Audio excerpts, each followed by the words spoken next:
The River Between Us Part 1 continues. Segment 3. The night after. I do not know how long I lay by the riverbank. My head pounded like drums. My body ached from the water's weight. But slowly, I forced myself to rise. The village was silent. Fires burned low in the distance, and dogs barked faintly. I staggered into the trees, hiding myself in the shadows. I dared not go home. If Oba believed me dead, then I must remain dead, at least for now. I found an old hunter's hut deep in the bush. It was broken and empty, but it gave me shelter. There I stayed, binding my wound with torn cloth, drinking rainwater from leaves, eating wild fruit when hunger bit. Days passed. Each day I grew stronger. Each night the river's whisper reminded me, "You live, Ao, because truth must be revealed." The village in mourning. From the shadows, I watched the village. Rumors spread quickly. They said Ao the fisherman had gone to the river and never returned. Some believed the river had claimed me, as it had claimed others before. Ifeoma wept. I saw her once from a distance, sitting by the water with her pot untouched, her face wet with tears. My chest burned with the pain of watching her cry, yet I could not go to her. Not yet. Oba played his role well. He shook his head with false sadness, telling people the river was dangerous, that young men should not wander at night. But behind his sorrow, his eyes shone with victory. And Nnamdi, oh, Nnamdi. My friend walked with heavy steps, his face pale. Guilt weighed on him, I could see it. But he still stood at Oba's side. Ifeoma's burden. One evening, I hid near Ifeoma's compound. I heard voices inside. Her father's voice was low and firm. "Daughter," he said, "Ao is gone. You must let him go. The river has taken him, and we cannot fight the river. Oba has offered to marry you. His wealth will protect you, protect me, protect this family." Ifeoma's voice broke with pain. "Father, I love Ao. How can I marry the man who mocked him? My heart cannot accept it." Her father sighed. "Love cannot fill a pot. Love cannot buy salt. Think, Ifeoma. Think of your future." I pressed my fist against my mouth to stop myself from shouting. My body shook with rage. The man who wanted me dead was now pressing his shadow over Ifeoma's life. And her own father was too blind, too afraid, to resist. The hidden crime. As I stayed in the bush, I began to search the riverbank where Oba had taken me. Something gnawed at me. Why was the soil freshly dug? What was truly hidden there? One night, I returned with a small lamp. I dug carefully at the spot. The smell of rot grew stronger. My hands trembled as I unearthed something wrapped in cloth. When I opened it, my heart froze. It was not treasure. It was bones. Human bones. I stumbled back, my lamp shaking.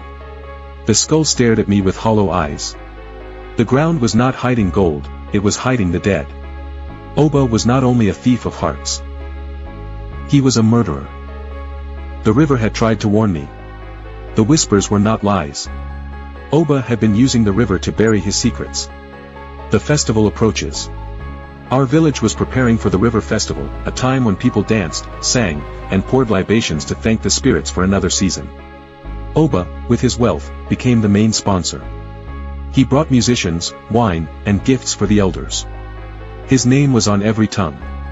The people began to say, "Truly, Oba is the great man of our village." And Ifeoma? She was being pushed closer to him each day. Her father no longer allowed her to walk alone. He wanted her to accept Oba before the festival ended. From my hiding place, I watched and burned. My body healed, my spirit sharpened. I could not reveal myself yet. Not until I had proof. Not until I could strike in a way that no man could deny. Nnamdi's restless heart. One night, as I watched from the shadows, I saw Nnamdi walking alone by the river.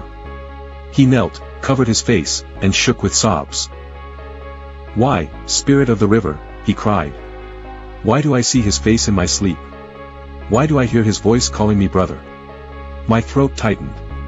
I wanted to step out, to confront him, but I held back. I wanted to hear more. He struck the water with his hands. Oba promised me gold. He promised me land. But what I wanted was Ifeoma. And now, even with Ao gone, she still looks at me as if I am nothing. She cries for him, not me. What curse is this? The word stabbed my heart. So that was it. My friend's betrayal was not only for Oba's gifts. It was for jealousy. He wanted Ifeoma for himself. I clenched my fists. The truth was clear now. Oba's greed, Nnamdi's jealousy, together they had tried to bury me. But I was alive. And I would rise when the time was right. The river's oath. That night, I returned to the spot of the buried bones. I stood by the grave, the lamp burning low, the river roaring like drums of war. I raised my hand and swore. By the river that spared me, I will not rest. Oba, your wealth will not shield you. Nnamdi, your friendship will not excuse you. The truth will rise like the sun, and your secrets will drown in the waters you trust. I, Ao, will return. The river's wind blew strong against me, as if it had heard and accepted my vow. The River Between Us, Part 1. Full Story, Segment 4. The Festival Night. The day of the river festival arrived. Drums beat from dawn, children painted their faces with white chalk, and women wrapped themselves in bright cloths. The air smelled of roasted yam and palm wine. But beneath the laughter, I felt the weight of lies. I moved like a ghost among the trees, watching. My body longed to step into the open, but the time was not yet right. Oba was at the center of everything. He poured jars of wine for the elders. He slaughtered a goat for the spirits. He threw cowries to the children. Everywhere he walked, people hailed him. Oba the generous. Oba the great man. Ifeoma was forced to sit by him. Her face was pale, her smile empty. Her father sat close, pretending to be proud, but I could see the fear in his eyes. Oba's shadow had swallowed them. Every time Ifeoma glanced at the river, I knew what she was thinking. She was thinking of me. And I burned inside, because I could not go to her yet. The Dance of Shadows. As night fell, the dancers began. They wore masks of spirits, their feet stamping to the drumbeats. The firelight rose high, and people clapped and cheered. Oba stood and raised his voice. Tonight, we honor the river. Tonight, we celebrate life and wealth. And tonight, I ask before all, let Ifeoma be given to me as wife. The crowd gasped. All eyes turned to Ifeoma. Her hands trembled, her lips parted, but no sound came out. Her father stood slowly. His eyes darted around, weighing fear and shame. Then he nodded. It is agreed. Ifeoma's cry broke the air. No. I cannot. The crowd murmured. Some pitied her, some scolded her. Oba only smiled, lifting his hand. Do not fear, my dove. Soon, you will learn to love me. My blood boiled. My fists clenched. I wanted to step forward, to shout, I live. But I forced myself still. Not yet. The breaking point. That night, after the festival ended and the drums grew silent, I followed Nnamdi in the shadows. He walked heavily, like a man carrying stones in his chest. At the edge of the river, he sat and held his head. His voice trembled. Ao, forgive me. I see you in my dreams. I see your face in the water. I thought Oba's promise would make me great. I thought Ifeoma would see me. But now I am lost. Lost. Tears ran down his face. He struck the sand with his fists. Oba uses me like a dog. And Ifeoma still cries for you. Even in death, you have won her heart. My breath caught. I stepped back into the darkness. My time was coming. Nnamdi's guilt was cracking him. Oba's pride was blinding him. And Ifeoma's heart was still mine. The hidden proof. The next day, I returned to the grave I had found. I dug deeper and uncovered more bones. Not one, but many. Some old, some new. My skin crawled. Oba had been hiding his crimes here for years. This was the proof I needed. Not rumor, not suspicion. Truth.